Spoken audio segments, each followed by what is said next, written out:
ये 4 पॉइंट्स मैंने आपको दिए, आपको भागना नहीं है, बस आपको भागना नहीं है, परीक्षा में खड़े रहना है। यहां पर ये आदमी क्या कर रहा था, लकवे का मरीज के देखो फिर इसी के 5 में क्या लिखा, 6 में क्या लिखा, वहां पर यीशु मसीह से खुद पूछते हैं क्या तू चंगा होना चाहता है, क्या तू चंगा होना चाहता है। हो सकता है परमेश्वर यही सवाल आपसे कर रहे हो आज मेरे द्वारा, क्या आप चंगा होना चाहते हैं। लेकिन हो सकता है कि आप में से कोई ऐसा व्यक्ति हो जो चंगा होना चाहता हो, लेकिन परमेश्वर फिर भी आपसे सवाल कर रहे हो क्या तू चंगा होना चाहता है। क्योंकि परमेश्वर जानते हैं आपकी कमजोरी को, परमेश्वर जानते हैं कि एक व्यक्ति आलसी हो जाता है कई बार व्यक्ति प्रार्थनाएं करना बंद कर देता है, कई बार उसके नेगेटिव बोल शुरू हो जाते हैं। इसलिए परमेश्वर से पूछ रहे थे, कह रहे थे कि तू आलसी हो गया है, तू बहाने मारने लगा है और तू हिम्मत हार गया है। क्योंकि ये व्यक्ति जो था ये हिम्मत हार गया था और कहने लगा था कि अब कोई चंगाई नहीं होने वाली। इसने अपने मनों में ऐसा विचार कर लिया था अब तो भीख मांगना अच्छा है, और ये वहां पर बैठकर भीख मांगा करता था। मैं कह रहा हूं इसका एक नहीं 2-2 पैसे के बोरे इसके भर चुके थे, इतना पैसा इसने मांगा,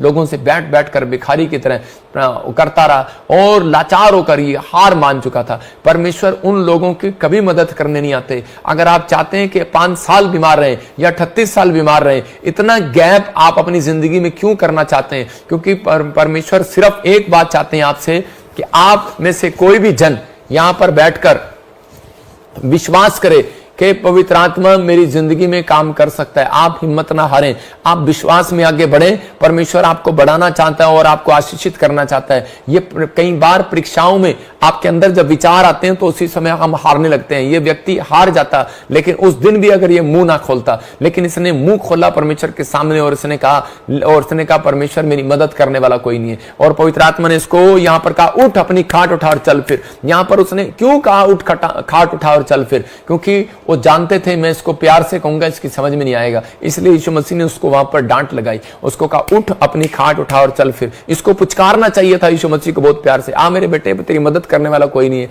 मैं करता हूं। लेकिन उसको जब डांट पड़ी उसको समझ में आ गया कि मेरी गलती है। मैं कह रहा हूं कि इसने उस दिन पश्चाताप किया होगा, इसने उस दिन परमेश्वर के सामने अपने लिए माफी मांगी होगी। मैं फिर उन लोगों को कह रहा हूं, हो सकता है आज आप निराश हो, परीक्षा में गिर गए हो और आपने प्रार्थना करना बंद कर दिया हो सकता है कि आपने अब चर्च जाना बंद कर दिया हो, आप लाइव देखना बंद कर दियो, आप डर गए हो, निराश हो गए हो, कुछ नहीं होने वाला। लेकिन पवित्र आत्मा हो सकता है आपके पास आए और आपको डांट लगाए। याद रखना, कहता है कि आज पवित्र आत्मा चाहता है कि आप पश्चाताप करें उसी समय, और उसी समय आप अपने मनों में विचार करें कि परमेश्वर मैं उन परीक्षाओं में पड़ गया, लेकिन मैंने सोता रहा, निराश रहा कि कुछ नहीं होने वाला। लेकिन परमेश्वर जब मैंने प्रार्थनाएं का फैसला किया तो पवित्र आत्मा तूने मुझे आजाद किया। आज आप पश्चाताप करके कहीं परमेश्वर मैं अगर ऐसी परिस्थिति में हो, किसी भी निराशा में हो, मैंने तुझे छोड़ दिया हो तो मुझे माफ कर पवित्र आत्मा, मैंने मनों में आलसपन लेकर आया हूं, बाइबल पढ़ने में आलसपन लेकर आया हूं, तो परमेश्वर मुझे क्षमा कर। पवित्र आत्मा आज ही तुरंत मैं कह रहा हूं चमत्कार करेगा आपकी लाइफ में यीशु मसीह के नाम में। अगर आप आमीन बोल रहे हैं तो आजाद हो रहे हैं आज यीशु मसीह के नाम में।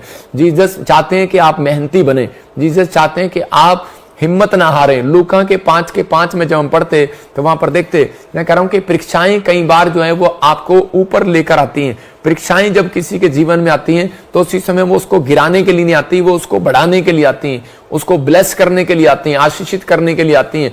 प्रभु ने मुझे 11 साल पहले बता दिया था कि जब हम कंफर्टेबल जीवन जीते हैं तब हम परीक्षा में गिरते हैं। आज बहुत सारे लोग कब कह रहे हैं, जब कंफर्टेबल हो जाते हैं, हमारा सब कुछ अच्छा चल रहा है, और हम प्रार्थना करना कम कर देते हैं। तो बाइबल चाहती है कि परमेश्वर चाहता है, कहते हैं कि हम कंफर्टेबल के जीवन से बाहर आए, हम हमेशा प्रार्थना करने में और वर्शिप करने में मजबूत हो तो परमेश्वर आपके जीवन में काम करेगा, आपके जीवन में हर एक बात की शांति को प्रदान करेगा। आप पढ़ते देखो क्या लिखा,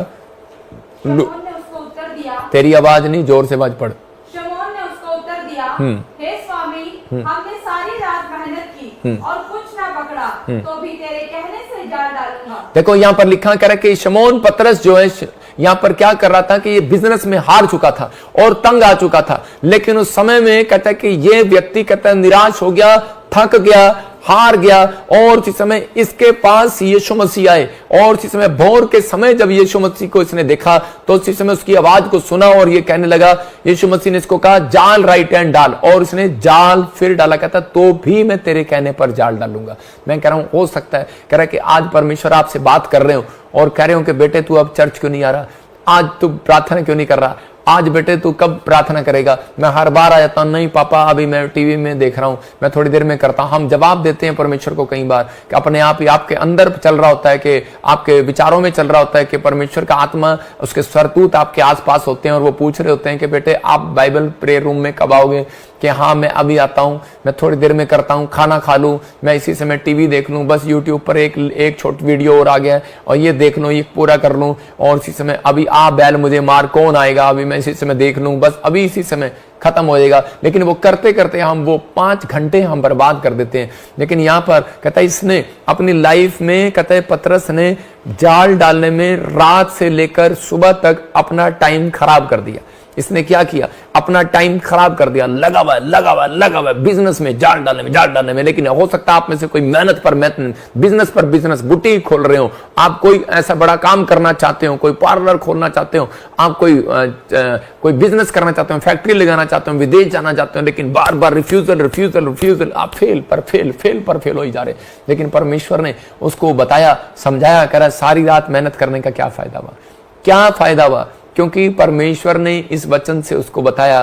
कहता है कि जब यीशु मसीह आया तो उसने उसको कहा बेटे जाल लेफ्ट नहीं राइट हैंड डाल। तो क्या कहता है? तो भी तेरे कहने से जाल डालूंगा। तो इसका मतलब पहले तुझे समझ में नहीं आई क्या? तेरे कहने से, इसका मतलब परमेश्वर से पूछे बगैर हमें कोई काम नहीं करना चाहिए। तो इसका मतलब प्रार्थनाएं कोई जरूरी नहीं है कि आप 1 घंटा आपने कर ली उसके बाद आपकी प्रार्थना नहीं बनती। मैं हमेशा जब घर से बाहर जा रहा हूं तो परमेश्वर से पूछता हूं कि मैं परमेश्वर गाड़ी लेफ्ट में मोड़ूं कि राइट में मोड़ूं। यही बात याद रखना। परमेश्वर की आत्मा कई बार मुझे कहता है राइट में मोड़। मैं कहता दाऊद अपनी जिंदगी में परमेश्वर से पूछता था, परमेश्वर क्या आप मुझे बताएं परमेश्वर कि मैं किधर जाऊं युद्ध करने के लिए, इधर जाऊं कि ना जाऊं, आज जाऊं कि ना जाऊं। कई बार हवा से पत्ते हिलते थे, पेड़ के हिलने का इशारा उसको दिया जाता था।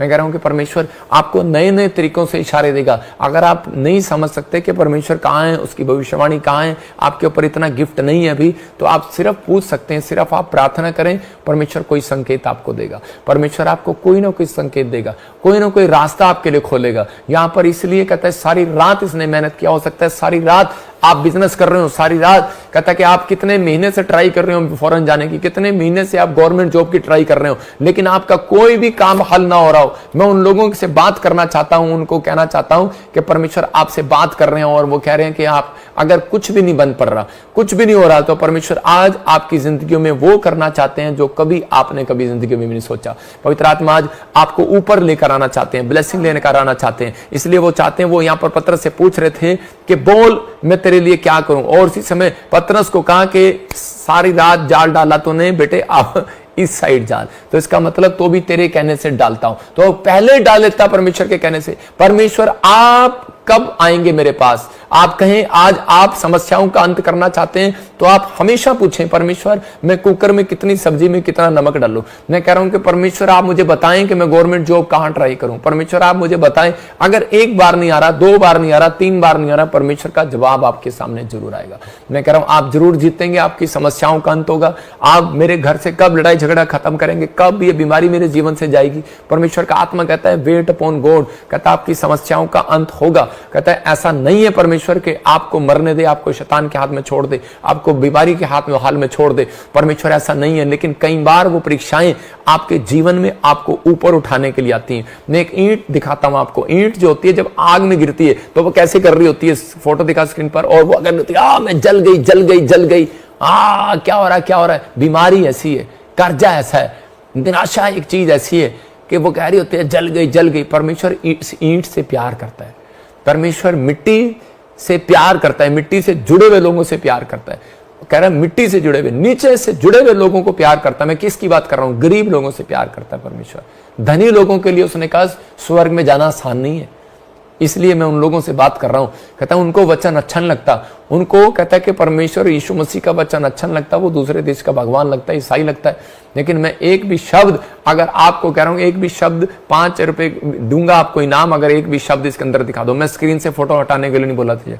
और इसी समय स्क्रीन पर आप देख रहे हैं कि ईंट ये जो आग में क्या कर रही है कि ये बार बार जल रही हूं, मैं जल रही हूं, जल रही हूं, जल रही हूं। ईंट बार बार जल रही होती है, तड़प रही होती है, लेकिन उस समय में ये सोच रही होती है कि शायद मैं मर जाऊंगी। मुझे बनाया गया मिट्टी से, मिट्टी थी, मिट्टी के बाद गारे की बनाई की ईंट उसके अंदर रख दी और उसके बाद ये कह रही मैं जल रही हूं। लेकिन उसके बाद ये ईंट पक जाती है और बाहर निकाल कर इसके ऊपर पानी डाला जाता है और पानी डालने के बाद ये बिल्डिंग की फोटो दिखा रहा हूं कि बिल्डिंग जब ये इसकी बिल्डिंग बन जाती है और इस समय पूछा जाता है, इससे पूछते हैं, मैं सोचता हूं इसका इंटरव्यू ले रहे होंगे न्यूज वाले कि आजकल जो क्रिश्चियनों का इंटरव्यू लेते रहते हैं बार बार, इसका भी इंटरव्यू ले रहे होंगे। आपको आग में डाला गया, आप क्यों नहीं, आपके साथ ऐसा क्या हुआ, आपको आग में डाला गया, क्यों डाला गया, आपको भगवान बचाने नहीं आए क्या? लेकिन वो क्या कह रही होगी ईंट, वो ये कह रही होगी कि मेरे को ईंट में आग में जाना मेरे लिए एक परीक्षा थी, अगर मैं वहां ना जाती तो मैं आज ऐसी मजबूत ईंट ना बनती। बिल्डिंग दिखा, बिल्डिंग, और इसी समय ये देखो दुबई की बिल्डिंग दिखा रहा हूं आपको, कोई भी बिल्डिंग दिखा। और इसी समय परमेश्वर के आत्मा ने उन लोगों के जीवन में भी एक बहुत बड़ा चमत्कार करने के लिए एक आशीष रखी है। पवित्र आत्मा चाहते हैं, कहता है हो सकता है आपका जीवन एक ईंट की तरह हो और आपको पीसा जा रहा हो, आपको ऐसी जगह रिश्ता कर दिया हो, आपको ऐसी जगह जेल में डाल दिया हो, आपको बच्चे आपके ऐसी जगह विदेश में चले गए हो, आपने ऐसी जगह घर बना लिया हो, आपके लड़ाई झगड़े चल रहे हो, आप ऐसी जगह आ गए हो, आपके ऊपर ऐसी समस्या आ गई हो, आप अंत ना हो, आप छूट ना पा रहे हो, किसी परिस्थिति से बाहर ना आ रहे हो। लेकिन उस समय परमेश्वर को एक बार पुकार कर देखना। यीशु मसीह में आने के बाद जब आप ये 4 पॉइंट अपनी जिंदगी में याद रखते हैं, प्रार्थना करना, कहता है कि नहीं छोड़ते और आप स्थिर रहते हैं परीक्षा में और खड़े रहते हैं, अड़े रहते हैं, भागते नहीं है, आपने जो प्रॉमिस किया परमेश्वर को उसको पूरा करते हैं कि मैं परमेश्वर प्रार्थना करता रहूंगा, प्रार्थना करता रहूंगा, और पवित्र आत्मा उसी समय आपको एक बड़ी बिल्डिंग पर खड़ा करेंगे, बड़ी ऊंचाई पर खड़ा करेंगे। ये ईंट को बाद में पता लगता है, कहते कि मेरे देखो कि मैं क्या थी और क्या बन गई। इससे पूछा होगा कि यार तू वही ईंट है, और कहते वो देखो ईंट के ऊपर ईंट, ईंट के ऊपर ईंट, और ये एक बिल्डिंग बना दी गई, और कितनी बड़ी बिल्डिंग बना दी गई। मैं कह रहा हूं कि आग लगे, बाढ़ आए, भूकंप आए, लेकिन ये बिल्डिंग ही फिर भी खड़ी रहती है, मजबूत रहती है। क्यों? क्योंकि इसने खड़े रहना सीख लिया था। याद रखना, परमेश्वर का आत्मा आपसे बात कर रहा है, कहता है जो प्रभु में आने के बाद मसीह विश्वासी, कहता है कि आज कहता है कि प्रभु में आने के बाद हिम्मत नहीं हारते, परीक्षा में भी दुख आए, समस्याएं, कर्ज आए, कोई प्रॉब्लम्स आए, लेकिन आप तब खड़े रहेंगे जब आप कहेंगे कि परमेश्वर ये दुख मेरे लिए नहीं है, ये परीक्षा मेरे लिए नहीं है, ये समस्याएं मेरे लिए नहीं है, क्योंकि मेरा परमेश्वर मेरे साथ है। तो उसी समय परमेश्वर आपको खड़ा करेगा और आपको दुनिया के सामने वो इमारत बनाकर खड़ा करेगा जो नंबर 1 होगी पूरी दुनिया में। यीशु मसीह के नाम में आपको ऐसा बनाकर खड़ा करेगा। आपको चिंता नहीं करना, परमेश्वर आज रात आपके बड़े बड़े बिजनेस को खोलना चाहता है, आपकी बड़ी बड़ी प्रॉब्लम्स को हल करना चाहता है। आप फेलियर हैं, लेकिन आप ना कहें मैं फेलियर हूं, आप कहें मैं फेलियर नहीं हूं, एक बार और जाल डालूंगा, एक बार और प्रार्थना करके देखूंगा, मैं एक बार और चर्च आऊंगा, मैं एक बार और फिर से करब फास्ट करूंगा और मैं जीत कराऊंगा यीशु मसीह के नाम में। जब आप कह रहे हैं तो आप जीतेंगे यीशु मसीह के नाम में। मैं कह रहा हूं, एक बार एक यूपी से एक बहन मेरे पास आई और उसकी शादी हुई और थोड़े दिन के बाद ही उसका पति मर गया। और जब उसका पति मर गया तो उसके परिवार के लोग हैरान हो गए और उसके परिवार के लोग उसको बोलने लगे तू दूसरा ब्याह कर ले और चली जा। लेकिन उसने कहा कि नहीं, मैं दूसरी जगह नहीं जाऊंगी, मैं इसी घर में रहूंगी और परमेश्वर की महिमा करूंगी। क्योंकि उसने, उस औरत ने रूत की तरह जान लिया था कि ये सच्चा ईश्वर इस घर में रहता है। और रूत के जीवन में भी ऐसा ही हुआ कि रूत के साथ जब रूत मिस्र देश को छोड़कर आई और उसी समय जब वो नाओमी के पास आई और उस देश में आई, इजराइल के अंदर, बेथलेम के अंदर, यरूशलेम के अंदर, तो उस समय में उसने सच्चे परमेश्वर को जान लिया कि ये रोटियों का घर है, ये दया का घर है, ये शांति का घर है। लेकिन वहां पर अकाल पड़ गया और अकाल पड़ा और अकाल पड़ने के बाद उसके पति की भी मौत हो गई। मैं कह रहा हूं कि वो देश छोड़कर चले गए अकाल के दिनों में, और जब वो चले गए दूसरे देश के, वहां अच्छा बिजनेस होगा, अच्छा सब कुछ होगा, लेकिन वहां पर जब गए तो उसका पति मर गया। उसके जीवन में परीक्षा पर परीक्षा, परीक्षा पर परीक्षा, वो मां रो रही है, बहू रो रही है।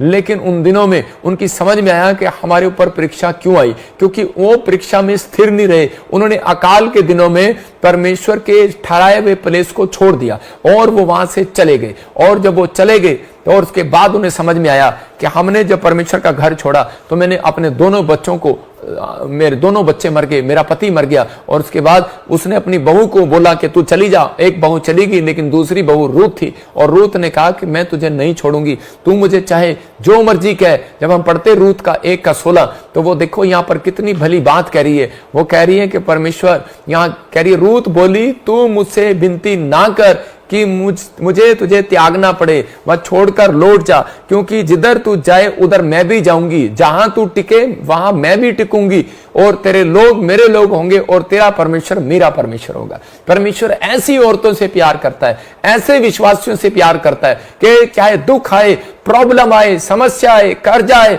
मैं तुझे नहीं छोड़ूंगी, मैं टिकी रहूंगी, मैं भागूंगी नहीं, और तेरे लोग मेरे लोग होंगे और तेरा परमेश्वर मेरा परमेश्वर होगा। अगर इसका अंगीकार सही ना होता तो ये औरत बर्बाद होगी होती। याद रखना, मैं कह रहा हूं कि आज अगर आपका अंगीकार सही नहीं है तो परमेश्वर आपकी जिंदगी में कभी हेल्प नहीं करेगा। बहुत सारे लोग परीक्षा में पढ़ने के बाद समस्याओं को बढ़ा लिया करते हैं, लेकिन बहुत सारे लोग समस्याओं को खत्म किया करते हैं। उनके अंदर बुद्धि परमेश्वर दे रहा है इस वचन से कि आप ऐसी समस्या में कहीं, जिसका पति मर गया हो, जिसके दोनों बच्चे मर गए हो, और वो औरत कह रही हो कि जा मुझे तो अपने परमेश्वर के घर जाना है। हो सकता था वो मिस्र देश में चली जाती, लेकिन रूत ने कहा कि मैं जिस मूर्ति पूजा के देश को छोड़कर आई हूं, कहती कि जिस देश को मैंने वादा किया, जिस परिवार को मैंने वादा किया, जिस सच्चे परमेश्वर को मैंने जान लिया, तो कहती हो सकता था मैं पीछे मुड़कर चली जाती इस दुख में आने के बाद, इस परीक्षा में आने के बाद, लेकिन कहती ये परीक्षा मेरे लिए इसलिए आई कि मैं सच्चे ईश्वर को जान लूं। याद रखना कि परमेश्वर आज आपके जीवन में कोई परीक्षा लेकर आ रहा है। हो सकता है कि आज शैतान ने आपको कोई परीक्षा दी हो, लेकिन परमेश्वर आपको वो बनाना चाहते हैं जो आप नहीं बने अब तक यीशु मसीह के नाम में। पवित्र आत्मा आपको वहां ले जाना चाहते हैं जहां आप नहीं गए। कई बार कहते हैं कि आपके जीवन में ऐसी ऐसी प्रॉब्लम्स आती हैं, लेकिन मैं देख रहा हूं इस पेड़ को दिखा रहा हूं आपको, एक पेड़ है, इस पेड़ बारिश में, आंधी में, तूफान में ये गिर नहीं रहा है और खड़ा हुआ है, और बार बार क्या कर रहा है, मैं भागूंगा नहीं। लिखा ना नीचे, मैं भागूंगा नहीं। इसको बारिश डरा रही है और बार बार डरा रही है, लेकिन ये कह रहा है मैं उखड़ूंगा नहीं। फिर कह रहा है इसको उखड़ूंगा नहीं, कह रहा है मैं भागूंगा नहीं, मैं उखड़ूंगा नहीं, मैं भागूंगा नहीं, उखड़ूंगा नहीं।